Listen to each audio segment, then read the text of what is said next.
लोकसभा उम्मीदवार के तौर पर पीयूष गोयल का ये पहला चुनाव था। बीजेपी ने उन्हें मुंबई के नॉर्थ सीट से उतारा था। यहां पर कांग्रेस की तरफ से भूषण पाटिल को मैदान में उतारकर पीयूष गोयल को चुनौती दी गई थी। पीयूष गोयल ने भूषण पाटिल को 3,40,033 वोटों से इस चुनाव में हरा दिया। इस लोकसभा चुनाव में बीजेपी ने अपनी कई पारंपरिक सीटों पर एक एक्सपेरिमेंट किया। वो एक्सपेरिमेंट था ऐसी सीटों पर नए उम्मीदवारों को मौका देना। ऐसी ही एक सीट थी मुंबई नॉर्थ की। यहां पर बीजेपी ने पीयूष गोयल को उतारा था, तो वहीं कांग्रेस ने भूषण पाटिल को मौका दिया था।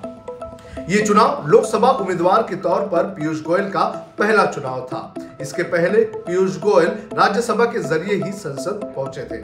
मुंबई नॉर्थ की ये सीट हमेशा से ही भाजपा की पारंपरिक सीट रही है। यहां से राम नाईक लगातार 5 बार चुनाव जीतकर आए थे। यहां के सामाजिक समीकरण हमेशा से ही बीजेपी के पक्ष में काम करते रहे हैं। 1979 से लेकर 2004 तक लगातार राम नाईक इस सीट पर जीतकर आए थे।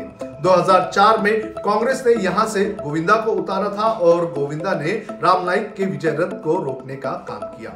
2009 में वापस से कांग्रेस ने यहां पर जीत हासिल की। संजय निरुपम यहां से संसद पहुंचे थे, लेकिन 2014 में वापस से बीजेपी ने इस सीट को हासिल कर लिया।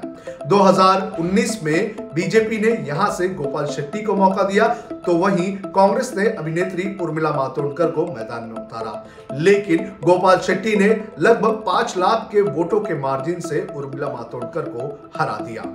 इस बार इस लोकसभा चुनाव में कांग्रेस ने इस लड़ाई को लोकल बॉय बनाम आउटसाइडर की बना दी थी। इस लड़ाई में पूरी तरह से कांग्रेस का साथ दिया उद्धव ठाकरे की शिवसेना की तरफ से।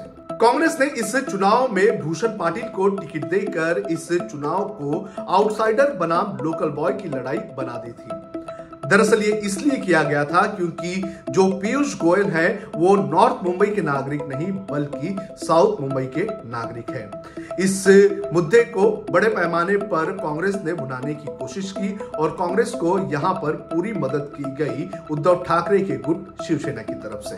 यहाँ के वोटर्स की अगर बात करें तो यहाँ पर लगभग 6 लाख मराठी वोटर्स हैं, 1.5 लाख मुस्लिम वोटर्स हैं और 40,000 से भी ज्यादा गुजराती, मारवाड़ी और जैन वोटर्स हैं।